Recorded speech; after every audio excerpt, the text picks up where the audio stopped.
12 अक्टूबर 1972 को फेयरचील्ड FH-227D south American देश chilli को जाने के लिए कुल 45 लोगों के साथ उड़ान भरता है।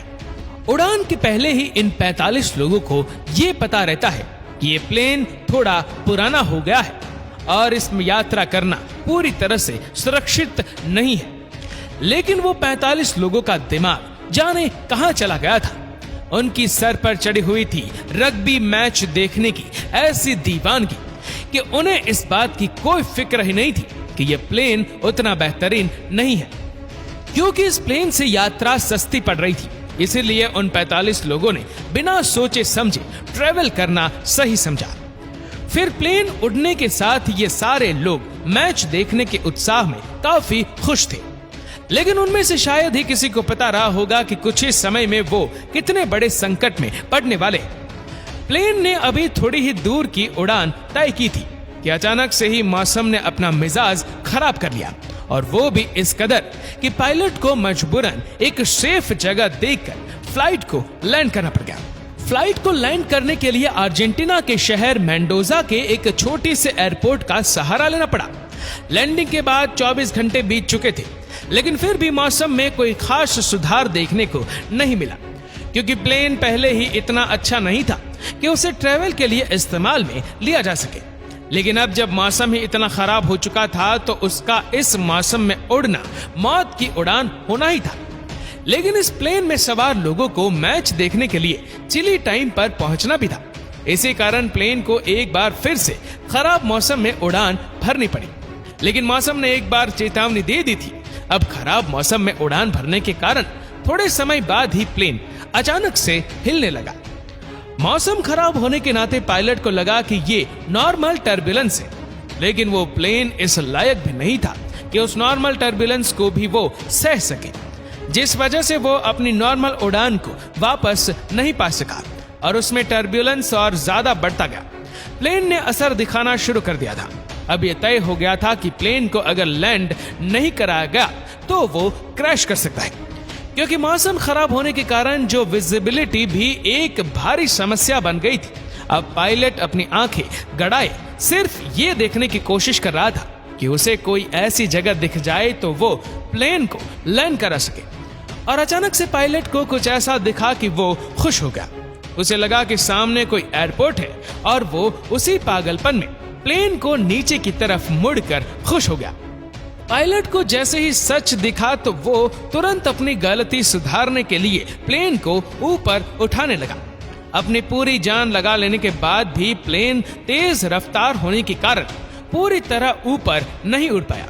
यानी कि प्लेन का अगला हिस्सा तो ऊपर उठ गया, लेकिन पिछला हिस्सा एक पहाड़ी से जा टकराया। पहाड़ी से टकराने के कारण प्लेन का पूरा कंट्रोल चला गया और वो करीब 14,000 फीट की ऊंचाई से गिरने लगा। अभी प्लेन के साथ और बुरा होना था। प्लेन आधा ही गिरा होगा कि अचानक से वो एक और पहाड़ी से जा टकराया और उसका पीछे का हिस्सा टूटकर अलग हो गया। उसके बाद ये प्लेन एक ऐसी पहाड़ी पर जा गिरा जो पूरी तरह से बर्फ से ढकी हुई थी। दूर दूर तक सिर्फ बर्फ और बर्फ से ढके पहाड़ ही थे। प्लेन का क्रैश होना इतना खतरनाक था कि उसके गिरने के साथ ही प्लेन में बैठे हुए 14 लोगों की मौत हो गई।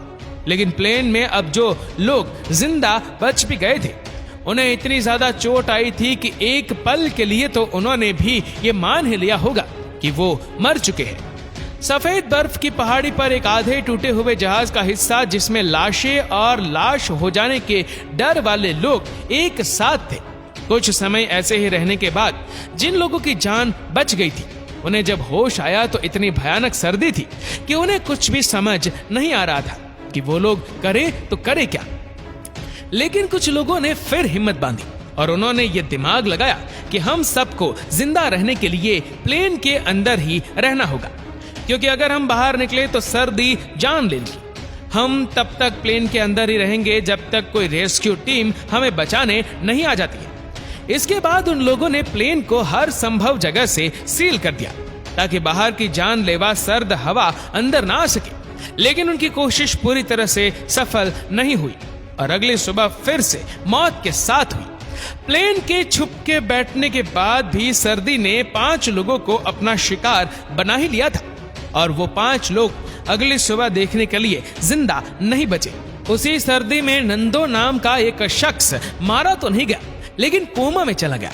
नंदो की बदनसीबी का आलम यह था कि इसी प्लेन में उसकी माँ और बहन भी थी। माँ पहले ही मर चुकी थी और बहन की भी हालत पूरी तरह मौत के करीब ही थी। पीड़ा इतनी थी कि लोग एक दूसरे से सिर्फ यही मदद मांग रहे थे कि हो सके तो उन्हें किसी तरह जान से मार दे।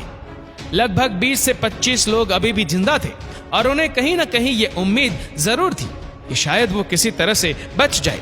लेकिन उस सफेद पहाड़ में सफेद प्लेन पर किसी की नजर जाए भी तो जाए कैसे। करीब 10 दिन तक ये सब लोग उम्मीद के सहारे जिंदा रहे और प्लेन में मौजूद सभी चीजों को खाकर अपनी जान बचाते रहे। लेकिन 10 दिन बाद सब कुछ खत्म हो गया तो भूख, ठंड और बिना इलाज के कारण लोगों ने एक बार फिर से मौत के साथ हाथ मिलाना शुरू कर दिया। लोग मरने लगे थे। उसी मरने में कोमा में हो गए नंदो को होश आ गया और होश में आते ही उसने जो देखा वो और भी ज्यादा दुखदाई था। उसके होश में आते ही उसकी बहन ने दम तोड़ दिया। माँ पहले ही मर चुकी थी, अब बहन ने भी साथ छोड़ दिया था। नंदो के लिए प्लेन क्रैश शायद सबसे ज्यादा पीड़ादायक था। अब प्लेन में कुछ खाने को नहीं बचा था तो लोग बस अपने मरने का इंतजार कर रहे थे क्योंकि अब उनके पास कोई विकल्प बाकी नहीं था। लेकिन तभी नंदो ने उन्हें बचे हुए लोगों को एक ऐसी सलाह दी कि अपनी मौत का इंतजार करते हुए लोग अचानक उसी से झगड़ने लगे। नंदो ने उन लोगों को समझाया कि अगर हमें जिंदा रहना है तो हमें इन मर चुके लोगों का मांस खाना होगा। तो लोगों को भी ये बात समझ में आ गई कि इस समय जिंदा रहने के लिए इससे अतिरिक्त कोई और विकल्प नहीं है और जरूरी है कि इंसान की जगह जानवर बन जाए। फिर सब ने मर चुके लोगों का मांस खाकर खुद का पेट भरना शुरू कर दिया। लेकिन इस तरह से भी वो कब तक अपना पेट भर सकते थे। इसलिए जब कुछ भूख मिटी तो उन्होंने फिर से वहां से बाहर निकलने के विषय में सोचा और उन्हें यह ख्याल आया कि अगर वो यहाँ रहे तो कभी नहीं बच पाएंगे और धीरे धीरे सब के सब मर जाएंगे। इसी बात को लोगों को समझाने के लिए नंदो ने उन्हें समझाया कि वो चिली से ज्यादा दूर नहीं होगी, इसलिए पैदल चलकर यहाँ से आगे जाना ही होगा, जिससे संभव है कि कोई हमें मिल जाए जो हमारी मदद कर सके। और इसके साथ नंदो खुद को पूरी तरह तैयार करके सिर्फ तुक्के के सहारे एक दिशा में आगे बढ़ता रहा। लेकिन बर्फ में चलना बहुत मुश्किल होता जा रहा था। किसी तरह से वो चलते हुए एक नदी के किनारे पहुंच गया और उसे एक इंसान दिखाई दिया जो अपने घोड़े के साथ नदी के दूसरी तरफ खड़ा था। नंदो ने तुरंत उसे मदद के लिए आवाज लगाई और उसे सब कुछ बता दिया और ये भी कि वो और उनके साथी कहाँ फंसे हुए। नंदो की बातें सुनकर वह इंसान नंदो को अपनी जगह वापस जाने को बोलकर चला गया। उसके एक दिन बाद कुछ हेलीकॉप्टर के साथ आर्मी के कुछ लोग इस जगह पर पहुंचे जहां सब लोग फंसे हुए थे और इस तरह नंदो की बात काम कर गई और बचे हुए लोगों की जान बच गई। आपको क्या लगता है इंसान को ऐसी परिस्थिति में क्या करना चाहिए और इस हादसे के लिए कौन जिम्मेदार है? हमें कमेंट करके जरूर बताएगा। और ऐसी ही और भी रोचक जानकारियों के लिए सब्सक्राइब करें हमारे YouTube चैनल को और Facebook पर फॉलो करें हमारे पेज को। धन्यवाद।